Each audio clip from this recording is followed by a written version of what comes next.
How does a superpower die? Not with a bang, but with a whimper. The Soviet Union, an empire that held the world in a 40-year nuclear standoff, wasn't defeated by enemy bombs. It was poisoned from within. It was poisoned by two things: empty store shelves that screamed of economic failure, and a nuclear catastrophe that exposed a government built on lies. This is the story of how a dying economy and a radioactive cloud of truth lit the nationalist fires that burned an empire to the ground. For nearly 70 years, the USSR dominated the world stage, a communist empire that seemed destined to last forever. But by Christmas Day, 1991, it was gone. To understand why, we have to look past the military parades and deep into the crumbling foundations of the Soviet state. Section 1. The Era of Stagnation. By the early 1980s, the Soviet Union was a giant with feet of clay. The period known as the Era of Stagnation had left the economy crippled.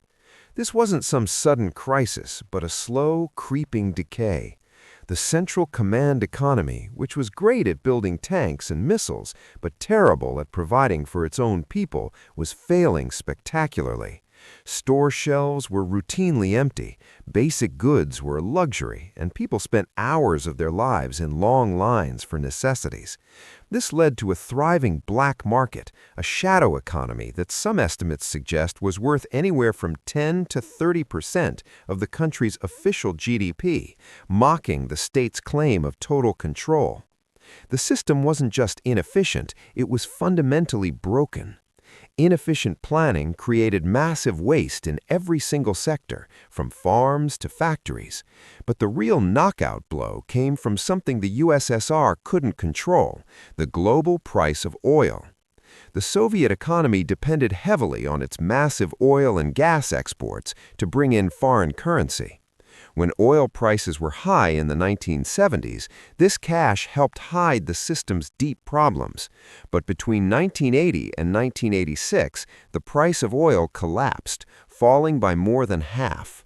This vital lifeline of cash practically dried up overnight, sending the already hobbled economy into a death spiral. The empire was going broke. Depending on how you measure it, the Soviet economy, once second only to the US, was now at risk of being surpassed by Japan, a nation with a fraction of its resources. Section 2. The False Hope of Perestroika and Glasnost. Into this crisis stepped a new kind of leader. On March 11, 1985, Mikhail Gorbachev became General Secretary of the Communist Party. He was young, energetic, and shockingly frank. Gorbachev knew the Soviet Union was on the brink and believed he could save it with two radical new policies: Perestroika and Glasnost. Perestroika, or restructuring, was his attempt to jumpstart the economy by introducing elements of market competition and easing centralized control. Glasnost, or openness, was even more revolutionary, a policy to relax censorship and allow criticism of the government, something unthinkable for decades. Gorbachev figured that with a little bit of capitalism and a little bit of truth, he could fix the system and create socialism with a human face. But his reforms were a toxic mix that proved fatal. Perestroika completely backfired. Partial economic freedom without a real market system just created chaos. Wage hikes were often paid for by simply printing more money. This didn't cause massive inflation right away because prices were still fixed by the state. Instead, it created a huge monetary overhang, too much money chasing too few goods, which only made the shortages worse. The policy tore down the old command economy, but failed to build a functioning one in its place. Instead of filling the shelves, Perestroika made them even emptier. By 1990, the economy was in free fall, with sharp declines in key sectors.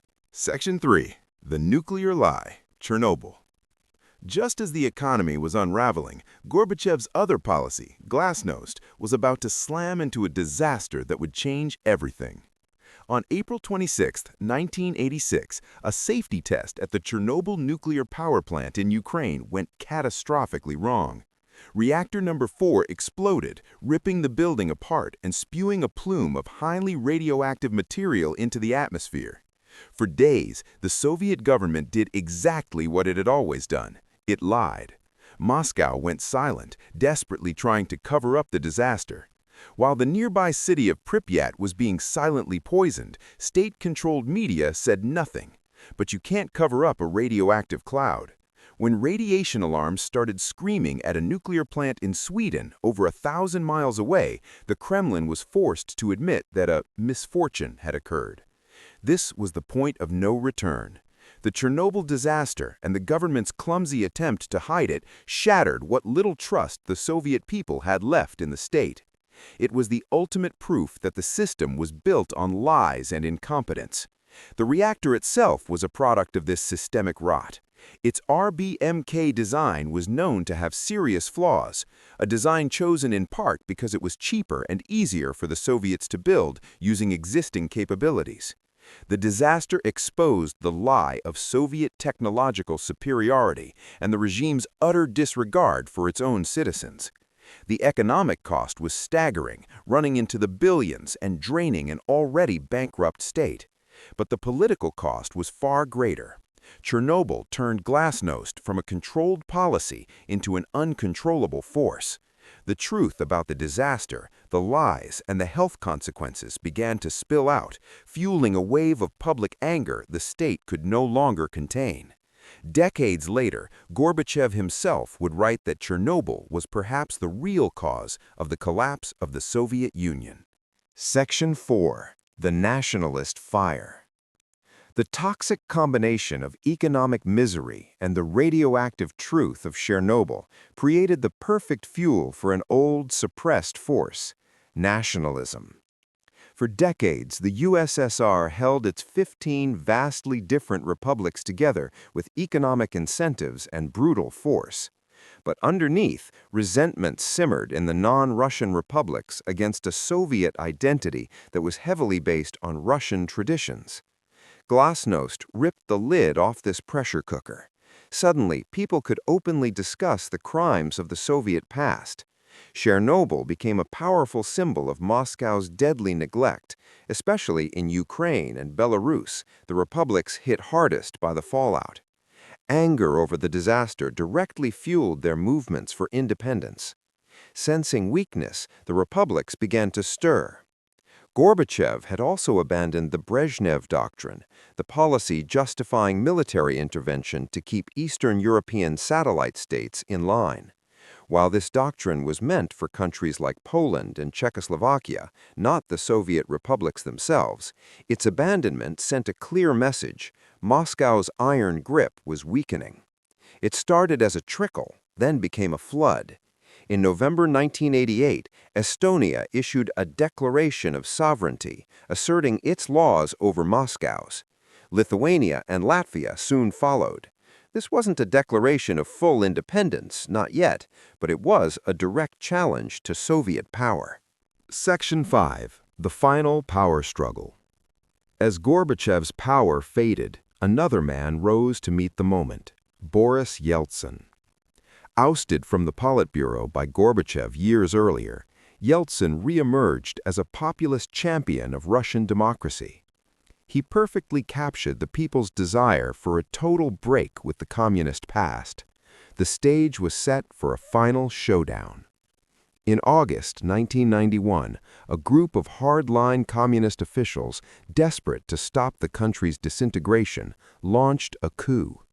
They put Gorbachev under house arrest and sent tanks into Moscow, trying to turn back the clock and restore the old order, but they had fatally miscalculated.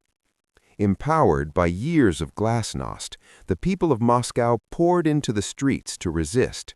Their leader was Boris Yeltsin.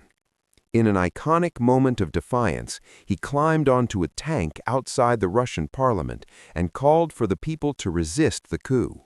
It collapsed in just 3 days. The coup's failure didn't start the process of disintegration, it sealed its fate. While some republics like Lithuania had already declared full independence before the coup, the plotters' humiliating defeat now triggered a stampede for the exits. In the weeks that followed, one republic after another declared its full independence. Conclusion: The failed coup was the final nail in the coffin.